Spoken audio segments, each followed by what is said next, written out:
They know what it takes to go right down to the wire and really put everything on the line and come out successful.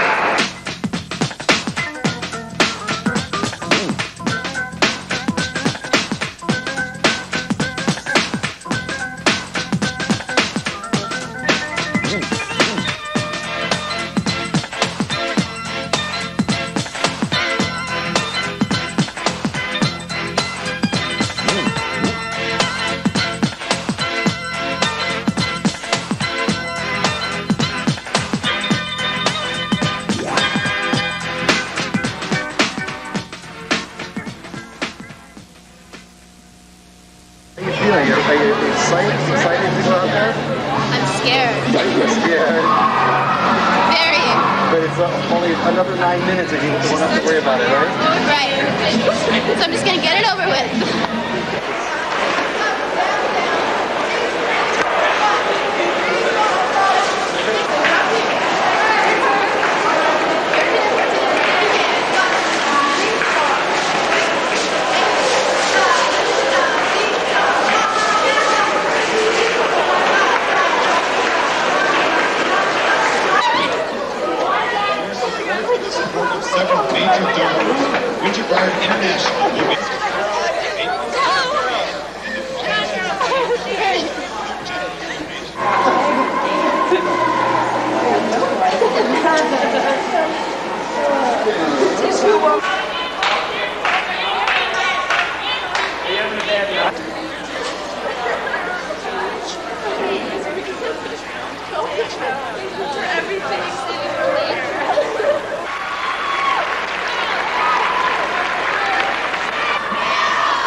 You just get that on camera. Get it out. We're ready. Sometimes I have to slap you. Sometimes I have to kick you in the ass. And then sometimes I just got to hug you and say, do absolutely your best and have a good time, because that's what it's all about. You may take the floor for competition.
What motivates them?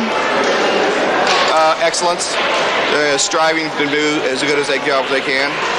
The whole program we have at Center Grove is built around just that. It's not so much to winning championships, but it is to work a piece of quality of art, body expression. The whole thing is built into how well we can do something. And we hope we achieve this, and that really motivates the girls. They are elated by winning, but they are much more satisfied and gratified about what they're doing by having a good show. Many of these people become doctors. All these kids become lawyers. All these kids have become housewives, a few of them. Most of these kids will probably become some kind of a profession, though. Some of them become teachers. I've got kids interested in journalism. There's just a broad spectrum of society that they're really interested in. This is just a way to focus their creativity, their self-expression to this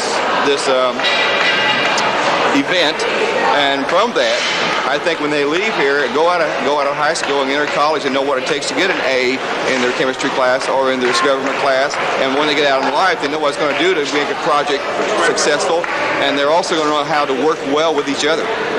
Whatever team they're on, be it a law team, be it an engineering team, be it a doctor team, they still have to work and communicate with each other, and they know how to do that now. They know what it takes to go right down to the wire and really put everything on the line and come out successful. That's excellent. And the way you get good in this activity is to know nothing first and have everybody tell you what you need to do to get better. People help each other in this activity so much. They just want to be a help. So it's like, what do I need to do? The people who think they don't need any help don't go anywhere. People that say, help me learn what I'm doing here so that I can help the kids. The activity is the most underspoken activity of all things that go on in America because we're so connected to band and music stuff. It's hard for us to break away. But as soon as we're able to break away, still be a part of the other, they'll recognize us as an entity that really takes place a lot. That you can never get TV coverage, you can never get newspaper. It's really hard. And it's just because we're not a football team or we're not a cheerleading squad. But we don't want to be those things. And we're just as important as those things in our own way of education for kids. About 33 years ago, when the Midwest Color Guard circuit started, we were invited by a friend of mine to come and see what was the beginning of the Color Guard circuit. So we took our kids to Rockford, Illinois, and after viewing it and the circuit championships that year, the following year we joined the circuit, and for the next 13 years our guard made finals. And so that was my beginning in Color Guard. More entertainment value today, there's no question about it. With the advent of music, the whole thing became more theatrical, more an audience appeal type activity. In the old days, it was strictly a military type thing, and I'm not kicking that. It was a good activity at the time, but to attract greater audiences, I think we had to go to something that was more audience appeal, and of course music helped bring that about. It helped bring the artistic changes that you see on the floor today. So it's really been a great improvement. It's attracted the crowds that we see in stadiums and arenas, wherever we go today. The score and basis is based on, all the judges look for uniformity. It really doesn't matter what a particular unit does as long as they are uniform within their own style. That's real important because that's how we base our judging. That's the whole basis of what we do. The intriguement or the excitement or the entertainment value then is brought out by that particular guard.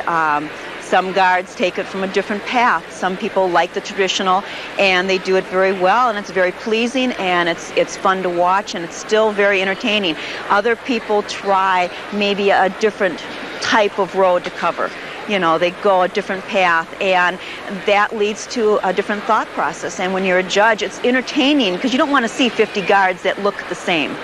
You want to see those guards that stand out, and each individual guard is looking for that little thing that's going to make them stand out in that judge's mind, to give them a little step up, you know, like, oh, I remember them because. And if you look at judges' notes, they do make notes for each guard, and they pick out, you know, this guard did this, or what was this to remind them. So when we go back and compare to get a score, when you start comparative ranking, you can say, oh, I remember these people. I remember what they did because they did this.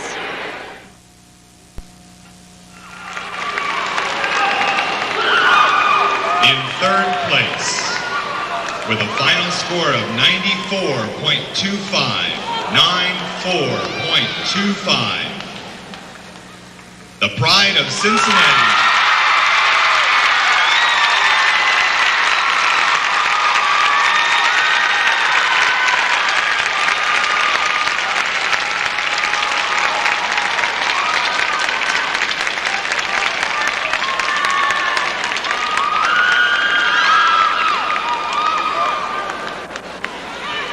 In first place, with a final score of 97.2, 97.20. Blessed Sacrament and the San Jose Raiders.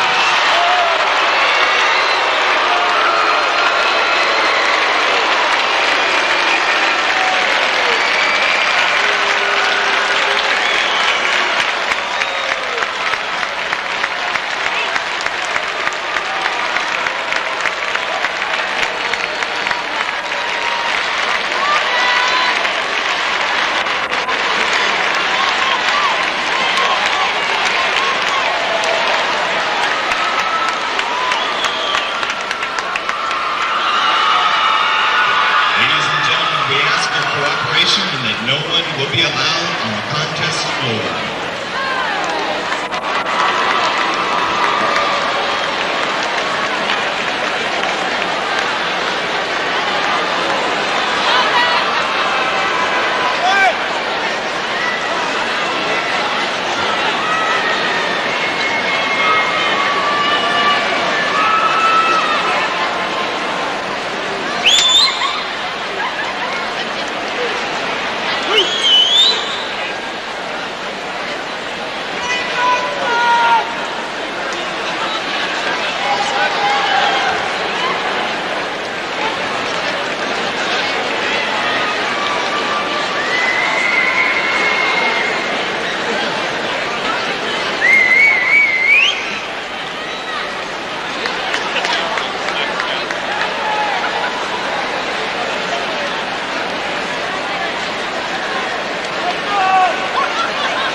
This time, we ask our top 3 finalist units to please come forward to line up for the medals presentation.